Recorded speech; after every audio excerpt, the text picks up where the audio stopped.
আসসালামু আলাইকুম। চাঁদপুর শাহরাস্তি কোয়েল farm and hatchery পক্ষ থেকে আপনাদের শুভেচ্ছা ও অভিনন্দন। সম্মানিত তরুণ উদ্যোক্তা ও খামারি ভাই ও বোনেরা, আশা করি আপনারা আল্লাহর অশেষ রহমতে খুবই ভালো আছেন। তো আজকে চাঁদপুর কচুয়া থেকে আমার পুরনো খামারি, আমার এখান থেকে প্রায় এই সহকারে 4 থেকে 5 বারের মতো কোয়েল পাখির বাচ্চা সংগ্রহ করা ওনার হয়ে গেছে। তো খামারিরে কিন্তু আমি খুব ছোট থেকে কিন্তু বড় খামারিতে পরিণত করছি।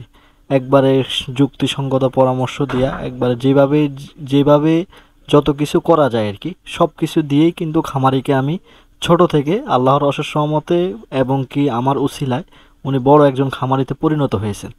তো খামারি অনেক হাসি মুখে আমার এখানে আসতেছেন। খামারিকে প্রায় 2500-এর মতো কোয়েল পাখি দিব, প্রায় 32 দিন বয়সী।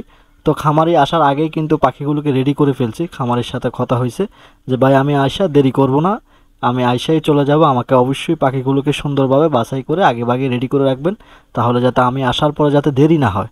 তো ওই বিষয়টা মাথায় রেখে খামারি আসার 5 মিনিট আগে সব কিছু কাজ কমপ্লিট করে খামারিকে সম্পূর্ণভাবে বুঝিয়ে দিলাম।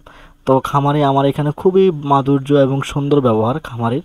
আমার এখানে সবসময় আসে বসে থাকেন এবং কি সবসময় ফোনে যোগাযোগ করেন, রিফন ভাই এখন কি করব, কি করা যায়, কোয়েল পাখি বিষয়ে কি জানা যায়। তো খামারিকে যখন একটা খামারি ছোট থেকে আমি তৈরি করি, তখন কিন্তু আমার কাছে খুবই ভালো লাগে যে খামারি একটা অবস্থানে যেতে পেরেছে। আমাদের কিন্তু যে কোয়েল পাখি বিক্রি করাটাই হচ্ছে মূল উদ্দেশ্য না, যে ভাই আপনি বিক্রি করলেন, বিক্রি করার পর আর যোগাযোগ নাই, বিষয়টা কিন্তু এমন না। একবারে খামারিকে সম্পূর্ণভাবে ভালোভাবে কমপ্লিটভাবে তৈরি করে দেওয়া কিন্তু আমার দায়িত্ব থাকে। এটা সব হ্যাচারির একটা দায়িত্ব থাকে, তবে কিন্তু এটা সবাই পালন করে না। কিন্তু আমার এখানে এইরকম সিস্টেম নাই।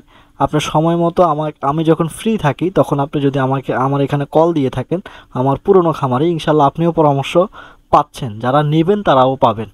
এটা যারা পাখি নিয়েছে ওনারা বিষয়টা বুঝতে পেরেছে, যারা এখনও পাখি সংগ্রহ করেননি আপনারা কিন্তু এই বিষয়টা বুঝতে পারবেন না, সংগ্রহ করার পরে বুঝতে পারবেন।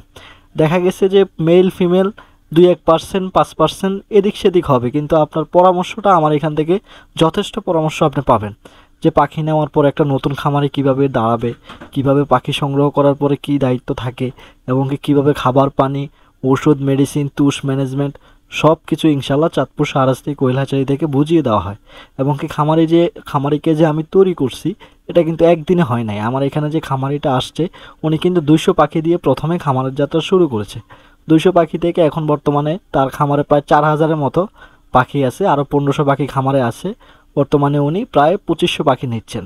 তো টোটালি 4000 পাখি কিন্তু খামারি তৈরি করতে পেরেছে, এবং কি খামারিকে অবশ্যই ভালোভাবে উঠানোর কারণেই কিন্তু খামারি অতটুকু সাহস পেয়েছে, নাহলে কিন্তু সাহস এরকম পেতো না। তো খামারিকে সম্পূর্ণভাবে মেডিসিনগুলো বুঝিয়ে দিচ্ছি, কখন কোন বেলায় কোন মেডিসিন দিতে হবে।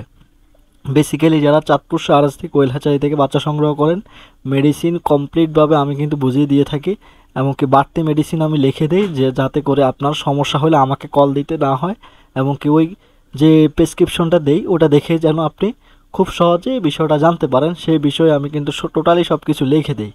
তো ইনশাল্লাহ খামারিকে পাখি দিয়ে দিলাম। তো বর্তমান সময়ে কিন্তু সবচেয়ে ভালো কোয়ালিটির পাখিটা বর্তমানে পাওয়া যাচ্ছে। আপনারা স্ক্রিনে দেওয়া নাম্বারে যোগাযোগ করে চাঁদপুর শাহরাস্তি কোয়েল হ্যাচারি থেকে বাচ্চা সংগ্রহ করবেন, এবং কি খামারিকে টোটালি পাখিগুলোকে বুঝিয়ে দিলাম, এবং কি খামারি আমাকে বললেন যে ভাই ইনশাল্লাহ আমি সকল ভ্যাকসিন কমপ্লিট করব। তো বড় খামারিদের জন্য আমার একটি আবেদন থাকে যে আপনারা অবশ্যই খামারে কিল ভ্যাকসিনগুলো করে ফেলবেন। লাইভ ভ্যাকসিন দিয়ে পাখি পালবেন না। যারা বড় খামারি রয়েছেন, যারা 1000 পাখি পালন করেন তারা কিন্তু লাইভ ভ্যাকসিন দিতে পারেন। যারা 1000-এর উপরে খামারি তারা কিল ভ্যাকসিন করবেন। কিল ভ্যাকসিন ছাড়া আপনি খামার টিকাতে পারবেন না। অবশ্যই বিষয়টি মাথায় রাখবেন, আর আমার সাথে কন্ট্যাক্ট করবেন আমার খামারে যদি হয়ে থাকেন, তাহলে আমি ইনশাল্লাহ বলে দেব। অনেক সময় বলা যায় যে আমার কাছাকাছি অনেক খামার আছে, কিন্তু আমার কাছ থেকে পাখি না নিয়ে অন্য কারো দূর থেকে পাখি নিয়ে আবার আমার কাছে পরামর্শ চায়। এটা কিন্তু খুবই দুঃখজনক, এটা আমার কাছে খুবই লজ্জাজনক মনে হয় বিষয়টা। তো আপনাদের যাদের কোয়েল পাখি লাগবে আপনারা স্ক্রিনে দেওয়া নাম্বারে যোগাযোগ করে কোয়েল পাখির বাচ্চা অর্ডার কনফার্ম করবেন, এবং কি যথাযথ সময়ে আপনারা চাঁদপুর শাহরাস্তি কোয়েল হ্যাচারি থেকে বাচ্চা সংগ্রহ করে নিয়ে যাবেন। আজকে এ পর্যন্তই, দেখা হবে পরবর্তী ভিডিওতে। আল্লাহ হাফেজ।